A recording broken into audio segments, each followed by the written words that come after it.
Good morning from Hometown to Homestead Gal Gardener here in Arizona. We're going to do a crochet video this morning, and I'm going to share with you this yarn that I got at a local yarn store. It is called Ella Ray Seasons. It is 76% acrylic, 14% wool, and 10% polyamide. And it's an interesting yarn. It's kind of chained instead of twist plied, and that gives it a little bit different kind of a loft, which I'm enjoying the texture of it. It's a variegated self-striping kind of yarn, and you'll see that when we take a look at it. I'm using a really large hook. I think this is a J. This one doesn't happen to be marked, but when you're using some yarns, if you use the bigger hook, it'll make your fabric a little bit more lofty. I'm gonna set us up over here. And then we can get going with our pattern. It was started on a chain row, and then a half double crochet row was put into the chain row, and then the pattern was started right away. And I'm going to write the pattern out and put it on my Little Ash Girl Artisan Facebook page, which you are more than welcome to check out. I'll see if I can't leave a link on the bottom under the video here. Let's see, we can do this a little better here. Working at my old kitchen table. Okay, so we're at the end of the last row I was working on. I'm making a scarf. You can see all the pretty colors in this one. And this pattern leaves a really nice texture.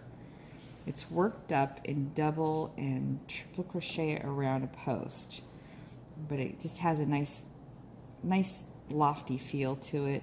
The triple crochet gives it a little bit extra texture. It's the same on both sides because you're doing the same row after row after row. And so let's get started. We're going to chain one and then turn the work, and in the top of the double crochet from the last row, we're going to single crochet. Let's see, am I focusing well here? Oh, there we go, that's better. We're going to single crochet in the top of that and then chain one. Then we're going to double crochet into the top of the next stitch.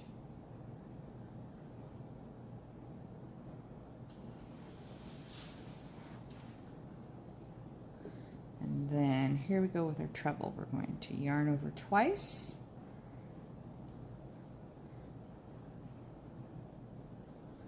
Make sure you can see this well. There's 1, 2, 3, third stitch over. Get my yarn over back on my hook. And you're going to go around the back side of the post, not into the top of the stitch. And you're going to pull a loop through and continue on as normal for a treble crochet. And then we have 2 more double crochets in the top of the row, just like normal.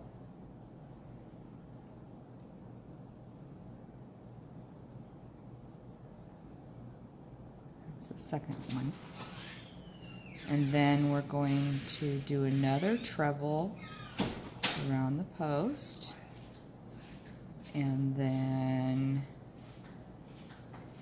finish that off as normal as my son walks through the house, making a racket. That's life.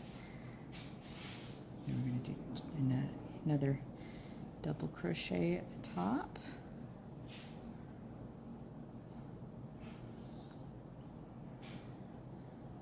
And another double crochet. back side of the post. And a double. I'm going to work a little faster to get across the work here, not completely bore you.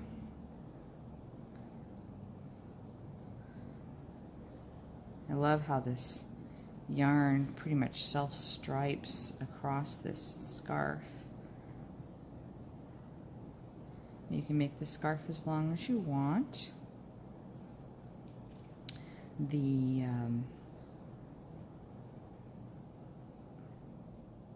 yarn that I'm using with this, I'm going to call it an interlocked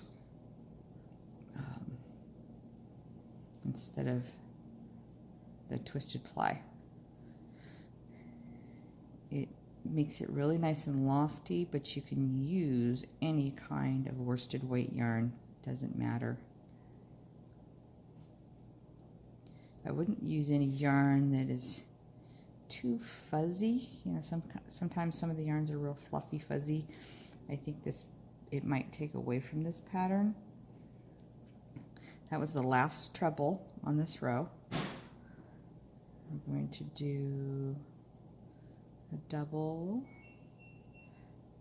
and then the last double goes in right here, and I always have to use my hook to grab the underside of that loop so that I get it under the 2, so the little V right there, and finish that off. So that's the pattern all the way across, and you just keep completing row after row until you're finished with how long you want your scarf to be. And like I said, I'm going to put a copy of the pattern up on my Facebook page, and we'll see how that can do.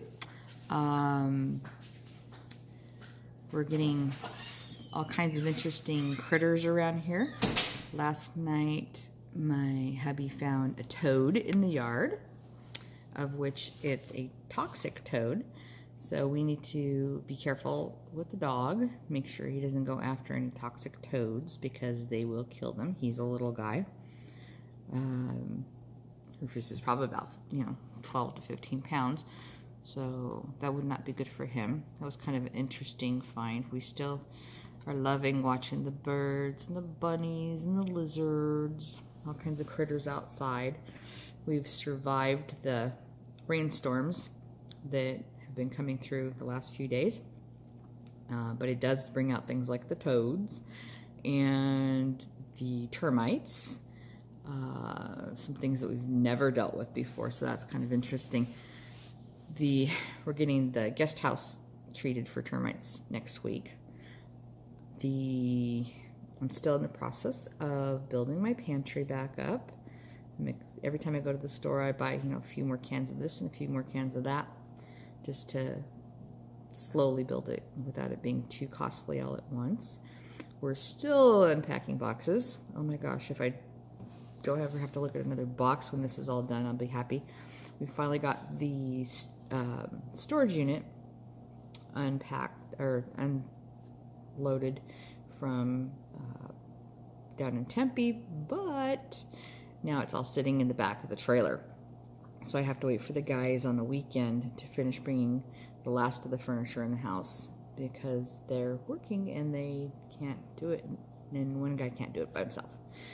So once all that furniture is unloaded, then I can unload and put away the things that go in the furniture. Like there's a china hutch that's going to be for display, things like that. I so want to just get it all done so then I can show you the grand tour of the house and have everything done. I have a lot of stuff. Other people call it other things besides stuff. But anyway, loving life here in Arizona,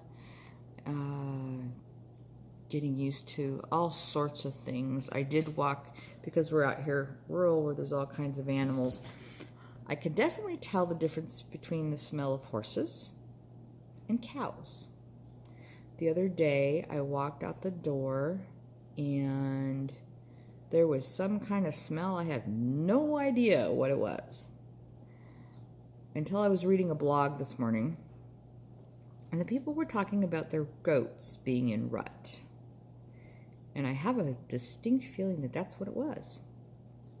And so when hubby gets goats, I don't think I want him getting a male goat, because they stink really, really bad. And this odor it wasn't like a man-made chemical smell. You could tell it was something, coming from an animal somewhere, but it was not horse and it was not cow. Wasn't sure what it was, but it was not one of those two. But it just was gagging. There's no other word for it. Welcome to rural life. There's a big goat farm 2 streets over, and I think the guy 2 properties over has some goats too. He's got cows and horses and dogs and chickens and all sorts of animals over there. He's got quite the menagerie. But yeah, rural life, woohoo, something new. So anyway, that's what Hometown to Homestead Gal's up to. We're still unpacking and working on it. I can't wait till everything's unpacked and I can get down to the real homestead business. Just kind of keeping things afloat. Look forward to doing some canning. The growing season out here in Arizona is very different than what we're used to in California. We used to have, spring, summer, everybody was growing things in California from their gardens and their backyards and whatnot. Out here, it's too stinking hot to grow much of anything in the summertime. So they really start kicking things in now. I've been picking up some things from the farm stand, which gets products from another organic farm up north, and they bring it down for the summertime. But they're starting to get the local produce in from the farm stand. It's really kind of cool living a block and a half away from someplace where I can get great organic produce. And they also bring in fair trade items and local honey, fresh eggs, fresh organic bread from a supplier that uses like rosemary bread that is to die for. And they use the rosemary there from the farm. And so it's kind of fun having really, really great stuff like that. I will still continue to look for the best deals. I tried Walmart delivery the other day because my husband's truck is down, and so he's using my car. Therefore, I had to have some groceries and got them delivered, which was a little under $10 for the delivery fee.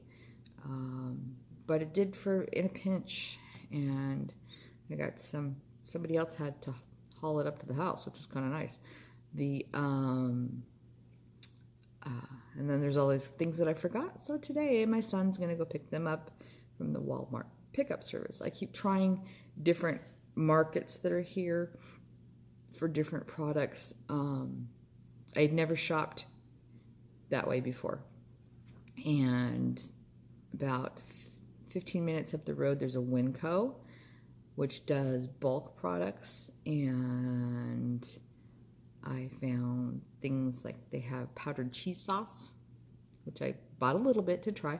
I will be going back for some more because it makes some of the recipes that I like to have a little easier. You can make macaroni and cheese or casseroles or whatever. They have some brown gravy mix, but if there's things that you buy in large bulks, you can buy whole cases from them too, and you just have to pre-order them. But they have I've never had that many different kinds of products available in a bulk situation. The stores around me just didn't carry them. So it's kind of fun. The bulk stuff there's a good variety, and I want to try some more different kinds of products. But the nice thing is I can try a little bit, and if I like it, then I can get more and get larger amounts. So yeah, providing for the families, changing. It's getting different. We've had some visitors. The daughter came out, and the one son has got a job. The second one's looking for a job. In the meantime, he's helping mom out. And the fibromyalgia is not bothering me quite as bad out here in Arizona. The weather change, I think, is helping. And I'm not as stressed out. Stress is a big factor when it comes to fibromyalgia. So, yeah, loving life out here in Arizona, and the change in environment and the way we do things is interesting. So, I think that's it for today. And I hope to see you soon. I'm going to try and get some more videos going here soon. But thanks for joining.